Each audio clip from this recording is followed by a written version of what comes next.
Salut à toi et bienvenue sur le podcast Axe Open, le podcast qui parle développement et nouvelles technologies. Le tout réalisé par une bande de techos. Allez, c'est parti. That's when I decided to hack you. Whoever's in control of the exit nodes is also in control of the traffic. Vous en voulez à la terre entière, à la société. J'emmerde la société. Je sais que vous avez beaucoup de raisons d'être en colère, mais ce n'est pas en refoulant toutes ces émotions à l'intérieur de vous que vous irez mieux. Salut à tous et bienvenue dans ce nouvel épisode du podcast d'Axe Open. C'est le tout premier de l'année en votre compagnie. Alors tout d'abord, on vous présente déjà nos meilleurs vœux. Pour 2022, on espère que ce sera vraiment une année qui sera mieux que l'année dernière et que l'année d'avant. Et puis voilà, on espère que vous aurez plein de projets, que ça va être enrichissant tant sur les plans pro et perso et plein de sérénité pour tout le monde. Pour démarrer l'année en beauté, on s'attaque à un super gros morceau qui bouleverse nos métiers aujourd'hui. C'est le sujet DevOps. Alors au programme, on va débroussailler ce grand sujet dans les grandes lignes et on va vous partager nos conseils et nos convictions pour bien appréhender le DevOps. Et comme 2022, ça s'accompagne forcément de nouvelles résolutions qu'on a tous prises il y a 3 jours et qu'on va probablement bientôt oublier, on terminera ce podcast avec une nouvelle rubrique autour de l'actu. Pour démarrer l'année, j'ai mes 2 fidèles acolytes qui sont là. Il y a Philippe. Salut. Il y a Arthur. Bonjour. Il y a Quentin qui est là aussi. Bonjour. Il y a Antoine. Salut. Et il y a Théo qui nous fait sa première apparition dans le podcast. Eh bien bonjour. Salut à tous. Alors on démarre comme d'habitude par poser les bases. C'est Quentin qui va nous faire une petite définition. Si tu peux nous présenter un petit peu ce que c'est le DevOps dans les grandes lignes, à quoi ça sert et pourquoi ça change beaucoup de choses aujourd'hui. Ah, le DevOps. En 2 phrases. Seulement. C'est hyper simple. En moins de Pas facile en 2 phrases. Le DevOps, c'est quoi? Le DevOps, c'est le fait d'allier la partie développement et la partie operating system, qui sont maintenant intrinsèquement liés avec le cloud et toutes ces philosophies qui sont annexes, mais qui permettraient d'en débattre pendant longtemps. Le DevOps, c'est de la méthodo, c'est une façon de faire qui va permettre d'améliorer et d'accélérer les choses, notamment pour le déploiement, mais pas que. Ça permet de faire le contrôle qualité, enfin voilà, c'est tout un ensemble d'outils, de techniques qui vont permettre d'améliorer le quotidien des développeurs et d'améliorer la communication, on va dire, entre les développeurs et ceux qui s'occupent des systèmes d'information. 2 grandes phrases, hein. C'est bon. En vrai, c'est ça. Je pense que c'est plutôt bien résumé. Si on veut juste comprendre du coup qu'est-ce qui nous a amené là, Philippe, on va faire un petit saut dans le passé. On va lancer le moment historique. Nous vivons tous un moment historique. Alors, pour revenir à ce qui se faisait avant. Donc, avant, je vais placer la barre dans les années 90 jusque dans les années 2005-2007. Historiquement, on avait des systèmes d'information qui étaient assez simples. D'accord ? Donc, il n'y avait pas de séparation entre les opérations et la partie développement. Donc, ça, c'était il y a un certain temps. Et puis, petit à petit, les applications sont devenues de plus en plus complexes. Donc, dans les sociétés, on a séparé ce qui était du développement des opérations. Le développement, ils avaient pour objectif de délivrer des fonctionnalités. Et les opérations, eux, ils avaient plutôt comme objectif la stabilité du système et le fait que ça soit toujours disponible. Donc, petit à petit, il y a eu 2 grands groupes qui se sont créés au sein des entreprises et qui sont devenus un peu antagonistes. C'est-à-dire que pendant un moment, l'équipe de développement, ceux qui ont connu l'informatique des débuts des années 2000, ils détestaient un peu l'équipe opération parce qu'ils les ralentissaient. Et les équipes d'opération, ils détestaient un peu l'équipe de développement parce qu'ils n'arrêtaient pas de leur livrer des trucs plus ou moins stables et que ça perturbait les choses. Petit à petit, les gens se sont regroupés et se sont dit peut-être qu'il va falloir qu'on commence à travailler un peu plus ensemble, d'accord. Et ça, le premier qui a utilisé le terme DevOps, donc c'est Patrick Debois, donc oui. C'est un Belge. Antoine est un grand fan. Nos voisins les Belges. Nos voisins les Belges. Et du coup, ils ont commencé à lancer ce terme qui est une contraction de développement et d'operating system. Pour arriver à faire quelque chose qui soit plus fluide avec l'objectif d'accélérer tous les cycles de développement, de mise en production, de testing et tout ce qu'elle peut dire Quentin. Donc voilà un peu l'air du temps là-dessus, sachant qu'aujourd'hui, si on se place à date, en 2022, la partie déploiement, automatisation, testing doit être pris en compte dès le démarrage du projet dans le développement et réciproquement les enjeux du DevOps pris en compte, du développement pris en compte dans les enjeux de l'exploitation. Et pourtant, au début, c'était vraiment pas gagné. Hein. Non. Il a commencé sur des petits groupes Google à faire des petits posts et tout. Personne, ça prenait pas trop. Et ça a pris vraiment un moment. Il a inventé, il a créé un peu la conférence que tout le monde connaît, c'est les DevOps Day. Il a créé ça et maintenant, c'est le plus gros rassemblement et on en parle partout. Donc, Donc bien joué à lui. Ouais, bien joué à lui. Ouais. Oui, parce que finalement, au démarrage, j'imagine que, vu que tu as 2 groupes de métiers distincts. Ouais, et puis tu as 2 groupes de métiers différents, de philosophie, des formations qui sont différentes aussi, donc c'était pas du tout les mêmes cultures de milieu. Donc arriver à les faire se rapprocher, ça n'a pas été évident. Et plus la taille de l'entreprise était grosse, plus c'était compliqué de les faire parler, quoi. Et aujourd'hui, du coup, c'est un thème qui est de plus en plus dans l'actualité, mais est-ce que dans les faits, le DevOps, est-ce que c'est une philosophie qui est vraiment installée maintenant dans les entreprises, ou est-ce qu'on est qu'aux prémices, finalement, de... Non, je pense que... de toute façon, tout le monde parle du DevOps. Hein. Tout le monde en fait. En fait, comme l'expliquait Quentin, c'est tellement large, ça regroupe tellement de choses que... En fait, on en fait tous un petit peu, chacun de notre côté, même si on ne fait pas tout le process des testing. Mais quand on fait de l'intégration continue ou du déploiement automatisé, on en fait déjà. Ne serait-ce que des tests unitaires, c'est pareil. Donc je pense que tout le monde en fait un petit peu. Après, tout le monde ne fait pas le pipeline complet, mais tout le monde en fait un peu. Ouais, et puis tout le monde essaie d'aller vers cette philosophie, de rapprocher les équipes, quoi. Après, en fonction de la maturité des entreprises, c'est toujours un peu différent, quoi. Et c'est quoi le véritable intérêt, du coup, de converger vers du DevOps ? C'est d'éviter principalement l'erreur humaine, je dirais. C'est aujourd'hui, dans les process, on peut pas trop se permettre d'avoir des gros ratés sur les mises en production, et le facteur humain au moment du déploiement est super important. Et si tu oublies de passer un script dans base de données et que tu publies quand même ton bout de code, il marchera pas. Et du coup, avec tous les impacts financiers que ça peut avoir derrière. Donc le fait d'automatiser, forcément, tu vas améliorer l'ensemble de ton process, et donc du coup, tu évites ce facteur humain, quoi. Ouais, ça permet aussi de raccourcir les cycles de déploiement, tout ce qui peut aller là-dessus. Typiquement, avant, quand on voulait livrer, on préparait un binaire qu'on envoyait à une équipe qui était chargée de mettre ça en prod en suivant une procédure technique d'installation. Ça pouvait prendre des semaines, quoi. Aujourd'hui, on peut faire avec toute cette philosophie, et si on est un peu avancé dans le process, on peut livrer plusieurs fois par jour ces applications de manière assez smooth, quoi. Mais ça s'est aussi bien développé parce que aussi les devs ont commencé à beaucoup travailler en agile, etc. Et justement, les opérationnels avaient tendance à prioriser les tâches importantes et pas faire d'agile. Et en fait, avec cette méthode-là, on a réussi à lier les deux. Et les deux côtés arrivent à faire de l'agile et à être assez réactifs sur les demandes clients. Donc c'est pour ça aussi ça a bien marché. Après, ça reste quand même des métiers séparés. Enfin, je veux dire, les opérations dans les boîtes, c'est je dirais même que ça en a créé un nouveau. Ouais. C'est-à-dire qu'il y a toujours les devs, il y a toujours les operating systems, et en plus, aujourd'hui, tu as le métier de DevOps. Oui, parce que j'allais dire, tu vois souvent des trucs, un GDevOps. Mais normalement, ils sont censés bien communiquer entre eux. C'est vraiment l'objectif. L'un des objectifs principaux, c'était de rapprocher les équipes et qu'ils se parlent, en fait, parce qu'aujourd'hui, ça se parlait pas beaucoup. Maintenant, on crée des nouveaux postes, effectivement. Mais est-ce qu'on va pas vers la disparition du poste d'operating system, dans le sens où il n'y a plus tellement de systèmes maintenant avec le cloud, et vu qu'il n'y a plus tellement d'opérations non plus, on perd un peu les deux branches. Est-ce que ce serait pas plutôt le DevOps qui prendrait un peu tout le côté operating system? Ouais, alors c'est pas prêt de disparaître, parce que tu as quand même énormément de tâches même dans le cloud qui sont attribuées à ça. Oui, mais du coup, ce serait plutôt au DevOps de faire ces tâches-là, et plus l'operating system, parce qu'il n'y aura plus de système technique. Je dirais que philosophiquement, c'est ce qu'ils cherchaient à faire. Dans la pratique, je pense que tu auras toujours besoin de... Après, oui, l'operating system, ça rassemble aussi les administrateurs réseau, etc. Donc, il y aura toujours besoin de ces gens-là.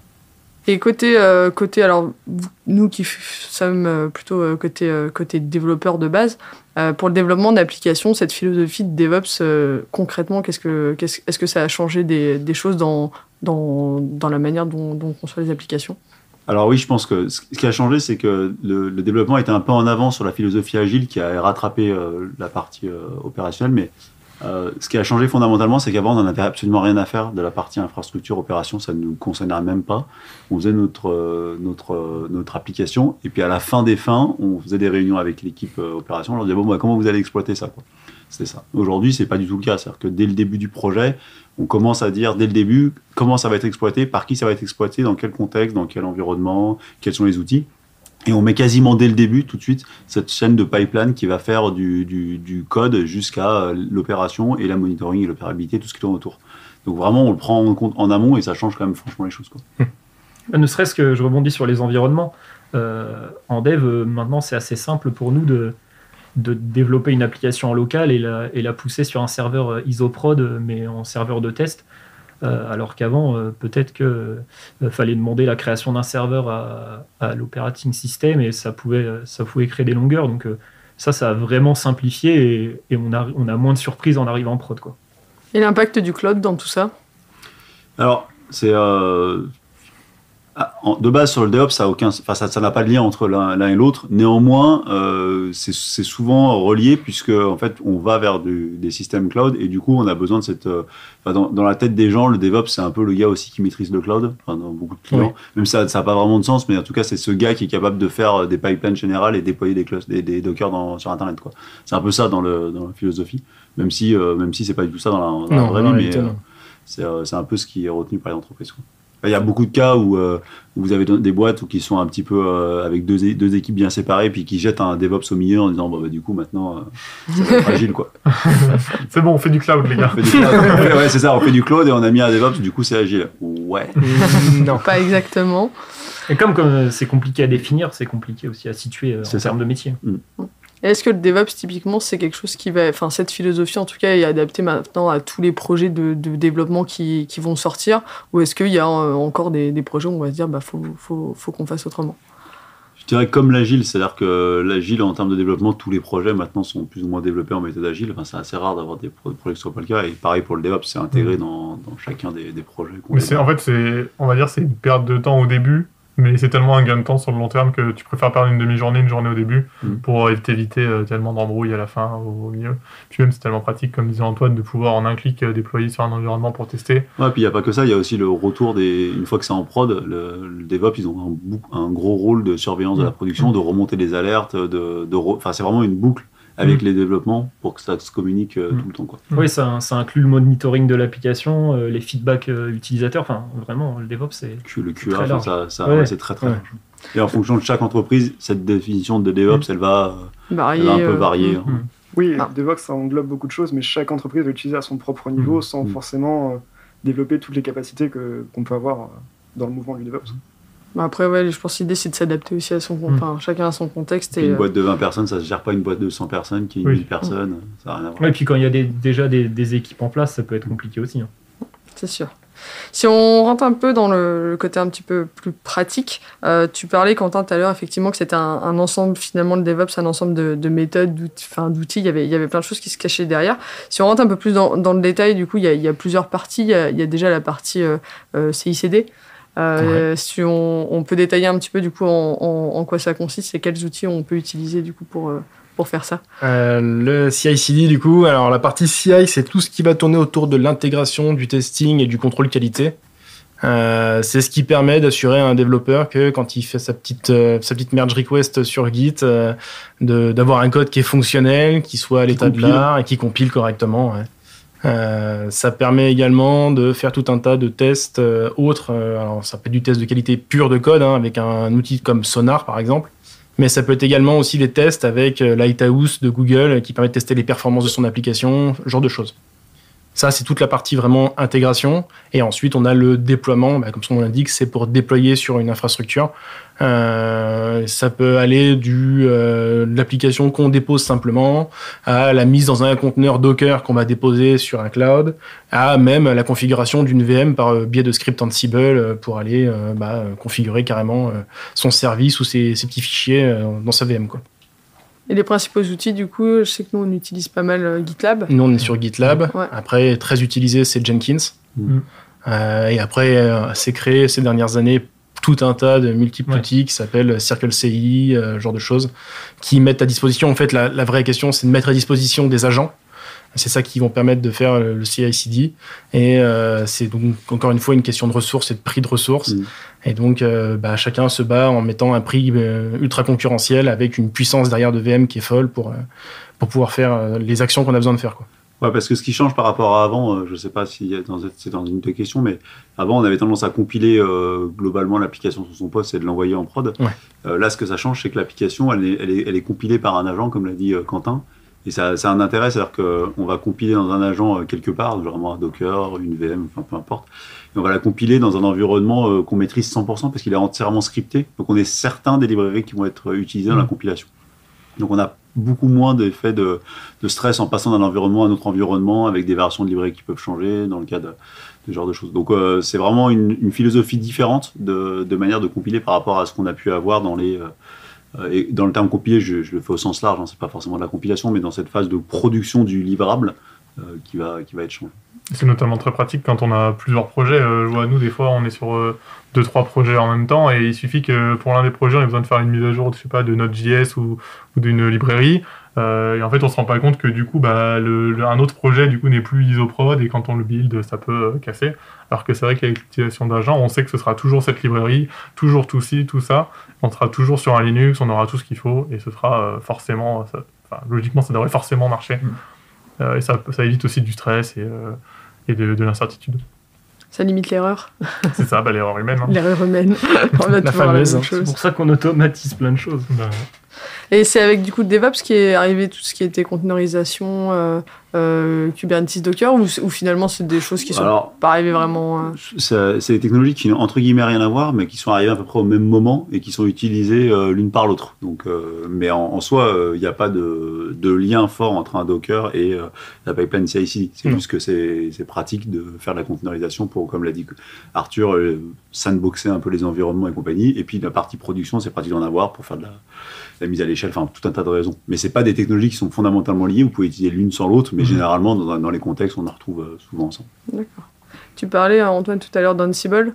C'est un outil que tu utilises typiquement pour faire quoi ? En fait, on peut, comme l'a dit Quentin, en fait, on peut configurer toute une machine, toute une VM via du YAML notamment, où on lui dit des actions, et en fait, le Ansible va se connecter directement à la VM et faire les actions en shell classique, comme si on les faisait à la main, mais tout automatisé, on n'a rien à passer. Et, on peut vraiment partir de... On push l'application sur Git, et on arrive, l'application est déployée sur une VM avec la configuration Apache installée, la BDD d'installer, même créer. Enfin, on peut faire énormément de choses, et c'est vraiment le plus utilisé dans ce domaine. Ansible, c'est le plus utilisé. Ouais. Je ne peux même pas en citer un autre. Redshift, peut-être. Ouais. C'est des gestionnaires de configuration, mais après, Ansible est vraiment leader. Ansible est leader là-dessus. Ouais. C'est fou comme vous devez gagner du temps aujourd'hui, finalement. Non, nous en tant que dev, on gagne pas de temps parce qu'en fait, finalement. Ça nous a rajouté de la charge pour d'autres choses. En tout cas, le projet au global doit gagner. Le projet au global va gagner du temps, mais toutes ces étapes-là, c'est du dev ou de la configuration ou du paramétrage. Oui. Et comme toutes ces nouvelles technologies qu'on apporte, il faut les débugger, les maintenir. Et pour ceux qui sont amusés à lire du Ansible, c'est pas hyper rigolo à maintenir. Non. Parce qu'on enlève l'erreur humaine de l'automatisation, mais l'automatisation, il faut bien qu'elle soit faite par un humain qui, du coup, fait des erreurs. Donc, oui, définition. Un avantage, c'est qu'en fait, la configuration, on l'aurait fait sur un serveur. Si on la fait directement sur le serveur, elle reste sur le serveur. Et là, avec Ansible, on peut le faire sur plein de serveurs. On peut le faire à l'infini. Donc oui, on peut déployer des VM à la volée. Ouais. On gagne du temps au final, mais au début, il y a la même configuration à faire. Au début, même, je dirais que c'est plus long. C'est-à-dire que pour démarrer un projet, quand on veut mettre tout ça en place, on va cramer 20-30 jours à faire que de l'outillage, si je puis dire, autour de ça. Mais tu gagneras à long terme. Mais je gagnerai à long terme. Investissement à long terme.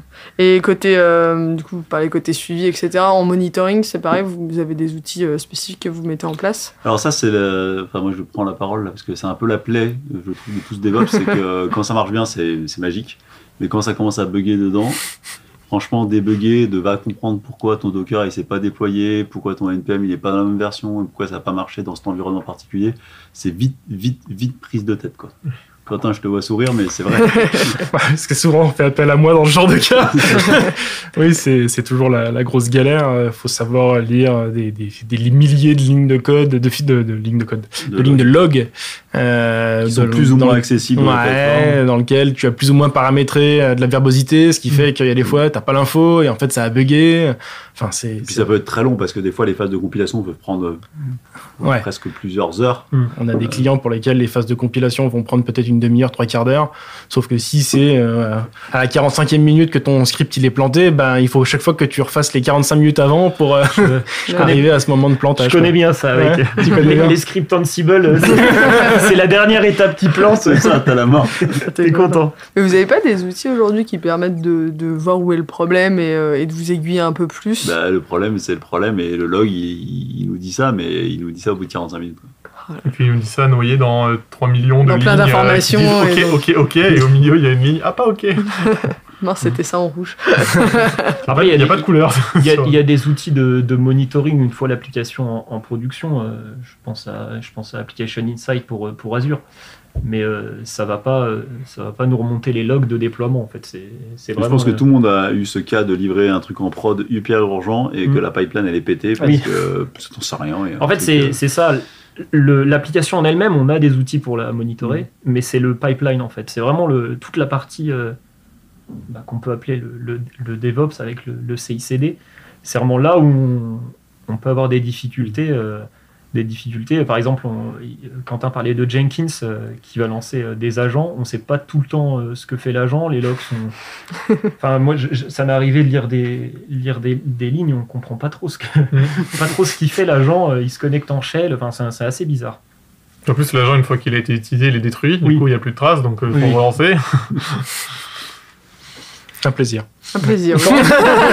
Autant quand on a la main sur tout, mais il nous arrive que chez des clients, on utilise les agents développés par un autre service. Et là, c'est pareil, on n'a pas la main dessus, donc ça peut être compliqué. Et on revient à la fameuse question tributaire, donc du operating system. T'es obligé d'aller appeler. En fait, il y a un problème sur ton agent. Oui, mais t'appelles l'équipe DevOps. Voilà, ouais, c'est vrai. Et le Au moins, il y a souvent une équipe DevOps. C'est ça. Ouais, c'est vrai. Et du coup, qu'est-ce que vous conseilleriez à une entreprise qui veut lancer un projet, qui n'a pas forcément lancé de choses DevOps avant et qui veut finalement aller dans cette philosophie pour un nouveau projet? Vous conseillez de mettre en place quoi, typiquement, que ce soit en termes d'organisation ou de faire bonnes une offre pratiques, d'emploi ingénieur agile DevOps expérimenté. qui va vous gérer tout ça? C'est ça. Non, qu'est-ce qu'on peut conseiller? On peut conseiller D'aller au plus simple en d'aller premier. au plus simple, ouais, c'est ça. C'est-à-dire qu'il ne faut pas se mettre des échelles de complexité trop importantes. Il ne faut pas tenter de faire des déploiements Docker hyper compliqués, avec une pipeline hyper compliquée au début. Commencer par des choses simples. Le DevOps, je trouve que ça a l'avantage on peut s'améliorer d'étape en étape. Ouais. Donc, on n'est pas obligé de partir directement le best of class, quoi. On peut vraiment démarrer petit et petit à petit, mais d'y penser dès le début, petit à petit d'y aller, de mettre en place ce qui va vous aider et vous faire gagner du temps. Oui, déjà, on peut penser à la compilation sur Git, tout simplement. S'il y a un GitLab, de compiler sur Git avec du CI et essayer de faire passer des tests unitaires, par exemple. Ouais. Ça, c'est un truc classique. Qui est qu'on peut faisable, tester. pas trop compliqué. Ouais, pas trop compliqué. Limiter peut-être le nombre d'outils utilisés dans un premier temps. Oui, ça, c'est sûr. Ça, Théo, il y a une bonne remarque parce que souvent, ils ont tendance à empiler les outils de différentes, parce que chacun a une petite spécificité et à la fin, faire tout marcher ensemble, c'est assez compliqué. Donc ouais, c'est vrai que je pense que tu as raison, Théo, de rajouter ça. Commencer très bas en complexité, puis essayer au fur et à mesure De monter d'ajouter, une fois qu'on maîtrise un petit peu mieux le sujet, quoi. Et pour les développeurs qui nous écoutent, typiquement Théo qui est avec nous aujourd'hui, qui est alternant chez nous et qui est passé par une licence DevOps, aujourd'hui, est-ce que c'est bien finalement intégré dans les formations, et qu'est-ce qu'il faut, par où est-ce qu'il faut commencer quand on est développeur et qu'on vient de démarrer les études, quoi? Alors, licence DevOps, c'est un bien grand mot, parce qu'au final, on arrive un peu à aborder quelques points. Mais déjà, c'est bien qu'on trouve une manière originale de changer un petit peu les technologies de base qu'on apprend en cours. Mais ça va plus être un peu d'administration système, un petit peu de développement. Et on va plus voir chaque technologie indépendamment que vraiment voir comment monter un projet DevOps de A à Z. Donc on a un petit peu des connaissances de partout, mais après, il faut pouvoir les utiliser. Et pour ça, il faut faire des projets.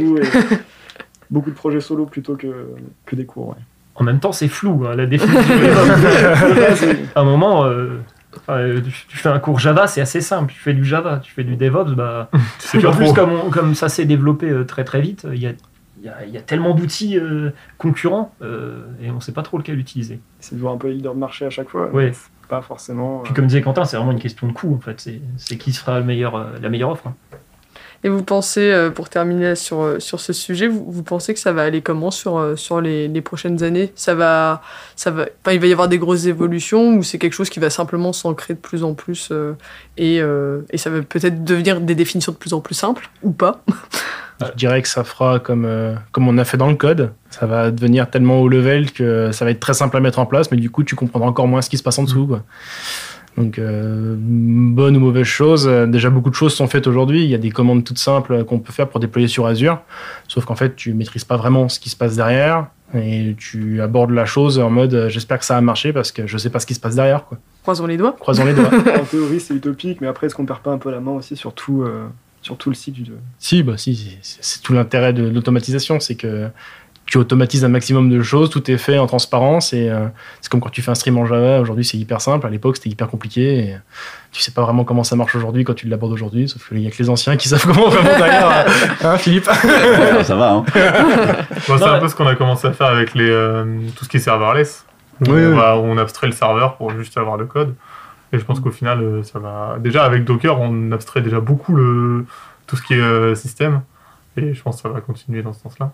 Et comme aussi c'est un produit qui n'appartient à personne en tant que tel, ça peut évoluer n'importe comment. Ouais. Par exemple, ils ont rajouté un petit DevSecOps Ah oui. Si on rajoute de la sécurité. Sécurité avant tout. Donc là, on peut partir très loin, on peut mettre des abréviations de tous les mots et on trouve des ingénieurs avec des noms impossibles. Mais oui, on verra ce que l'avenir nous réserve. Mais du coup, tous les développeurs de demain seront des DevOps? Non. Non, parce que le pur dev reste un pur dev quand même. Il n'a pas trop envie de se mettre...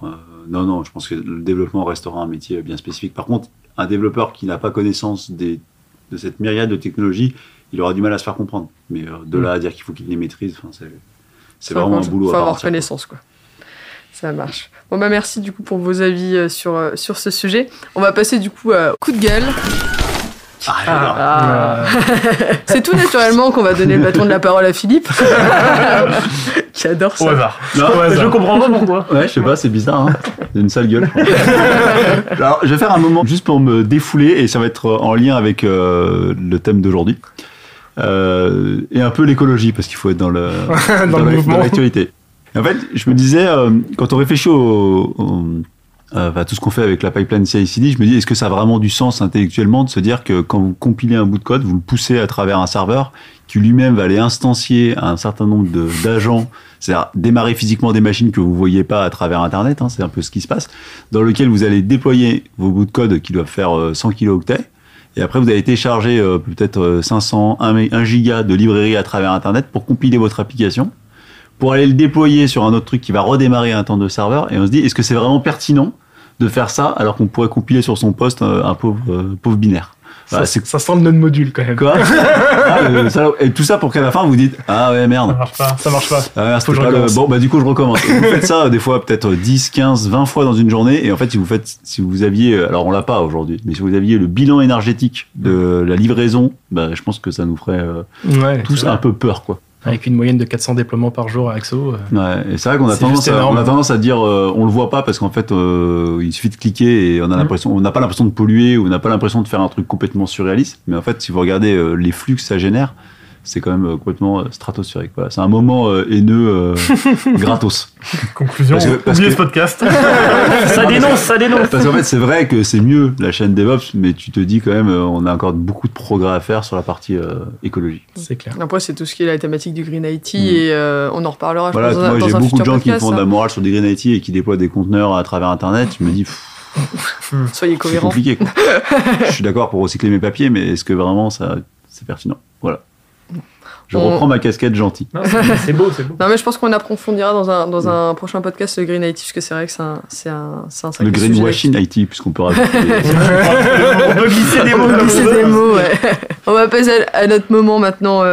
Coup de cœur. Arthur, t'as un moment à nous partager? C'est juste plutôt des outils qui peuvent vous aider peut-être dans le DevOps. C'est notamment 2 outils pour créer des infrastructures ou même tout type de schéma.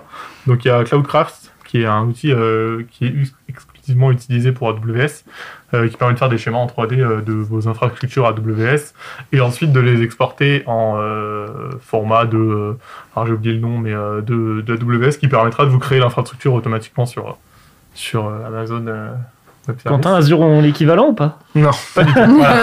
Ah si, mais sûrement, mais je le connais pas. Et donc c'est vraiment très pratique, ça fait des très très beaux schémas à montrer à vos clients ou à vos prestats. C'est très très sympa. Et en plus c'est totalement gratuit, il y a juste un abonnement payant qui permet de faire de la coopération où vous pouvez une sorte de guide où vous voyez ce que font les autres, etc. Mais la partie gratuite est largement suffisante pour faire des beaux schémas. Et si jamais vous êtes sur Azure et que vous n'avez pas ce genre un petit peu de haine dans le moment de vie. Ouais, j'ai Vous n'avez pas ce genre d'outil, vous pouvez utiliser Visual Paradigm Online, qui est un outil, je trouve, exceptionnel, totalement gratuit, qui permet de faire tout type de schéma et diagrammes. Il y a des centaines de milliers de blocs déjà créés qui vous permet de faire absolument tout ce que vous voulez en 2D à plat. Et c'est donc ça qu'on utilise en général quand on fait des schémas de type diagramme de classe, diagramme de base de données, diagramme pour Azure. Diagramme. Et pour AWS aussi, ça marche. Mais voilà, c'est vraiment deux outils qui sont totalement gratuits et Visual Paradigm est très complet. C'est vraiment, je comprends pas comment ils peuvent le faire gratuitement, mais tant mieux pour nous. Vous me le direz aussi en commentaire si vous utilisez ces outils, si vous avez des retours et si vous utilisez aussi d'autres outils pour faire des super beaux schémas pour Arthur. On va passer à notre dernière Arthur, c'est la vacuité, quoi. Le gars, il fait des schémas, quoi. Ah ouais, bah, écoute, moi, j'aime bien. T'aimes DevOps, on parle de schémas, quoi. Bah, c'est ça, les développeurs. Il faut bien les imaginer, les DevOps. C'est clair. Du coup, on va passer à notre dernière rubrique. C'est du coup l'actu des techos. C'est la première. Alors, je vais faire une actu marrante marrante, pas très marrant, et une actu pour représenter la France. Alors la première, c'est, je sais pas si vous avez entendu parler, en Norvège le 28 décembre, il y a eu un ransomware qui s'est infiltré dans l'infra d'un groupe de journaux local. Ça a bloqué l'impression de 78 journaux, donc c'était assez conséquent financièrement. Et en fait, il y a eu des données clients et des données des employés qui ont fuité. Et donc, il y a, comme son nom indique, le ransomware, il y a une rançon qui a été demandée, mais on n'a pas su le montant de la rançon. Mais voilà, je trouvais ça marrant. Je trouvais ça marrant parce que en fait, comme quoi la sécurité est très importante. Et voilà, c'est une petite news comme ça que je voulais partager avec vous. Il y a eu une grosse recrudescence des ransomware récemment, et notamment dans les hôpitaux. Parce que les hôpitaux sont tous sous Windows XP /Vista. Yes. Donc c'est plus des failles de sécurité, mais c'est des grands canyons de sécurité. Et donc il y avait beaucoup de problèmes, notamment pendant le Covid. Je crois que c'était aux États-Unis, il y avait je sais plus combien de pourcentage d'hôpitaux qui se prenaient des ransomware et qui sont obligés de payer très vite. Enfin, il faut que ça continue vite parce qu'il y a des gens qui meurent. Mais ça va être un sacré sujet sur les prochaines années quand même. Oui. Hein. Enfin, c'est de pire en pire. À un moment donné. Parce que là, en fait, ça paraît anodin, mais il disait que ça leur aurait fait pas mal de tort. Hein. Ah bah, et encore quand c'est dans les hôpitaux. 78 journaux. Oui, dans les hôpitaux. Moi, j'allais dire, quand c'est côté économique, c'est quelque chose, mais quand c'est sur la santé, pouf. Bah oui. Pire. Et la deuxième news, c'est pas vraiment une news, c'est juste c'est un retour sur l'année des licornes françaises. Donc c'est toutes ces startups qui J'ai cru qu'il allait me parler des licornes que tu vois partout. C'est les licornes françaises, c'est les entreprises, les startups françaises qui ont une valorisation de plus d'1 milliard d'euros. Et donc pour nous, en France, on en avait 3 en 2017. Et aujourd'hui, on en a 23 en 2021. Donc on a pas mal progressé. Cocorico. Ouais, Cocorico, exactement. Donc on a des nouveautés en termes il fallait bien, de crypto-monnaie, notamment avec Ledger, qui permet Ledger, ils ont dépassé le milliard. Ouais, Ledger, c'est des wallets, en fait, c'est où on peut stocker de la crypto-monnaie, mais de manière physique, en fait. C'est le moyen le plus sécurisé qu'on a actuellement. Et il y a Sorare aussi, je sais pas si vous connaissez, c'est un jeu avec des cartes à collectionner de footballeurs et c'est des NFT en fait, c'est des NFT. Donc ça, c'est deux nouveaux qui sont arrivés et qui ont Sorare, je crois que c'est 1 milliard de levée de fonds, donc c'est très très gros. Et le dernier petit nouveau de la flotte, c'est Lydia. Donc je pense que tout le monde connaît, c'est pour faire des paiements via. Moi, je suis le seul à pas utiliser, je crois. Ouais, non, je savais même pas que c'est français. Ouais. Et on retrouve aussi les classiques Blablacar, Doctolib qui sont encore là. Et après, il y a potentiellement des nouvelles licornes qui vont arriver, notamment l'UMAPS qui est de Lyon. C'est une solution SaaS pour un peu de la communication en interne dans les entreprises et potentiellement il pourrait arriver sur le grand marché des licornes françaises. Fantastique. Eh ben, c'est super, on travaille bien. En plus, autant ça se développe un peu et on se dit qu'il y a des entreprises non tech qui vont rentrer dans les licornes, mais globalement, actuellement, c'est que des entreprises tech. C'est quasiment que ça. En même temps, je pense que c'est dur de faire des très très gros chiffres d'affaires avec quelque chose qui est produit, parce qu'il y a le problème de la production derrière. Quand tu fais des pneus, on va faire 1 milliard de chiffre d'affaires en commençant depuis 2 ans. C'est un peu plus complexe. Non, c'est compliqué.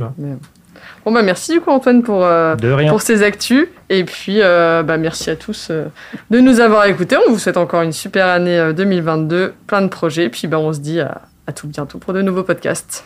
Salut. Ciao. Salut.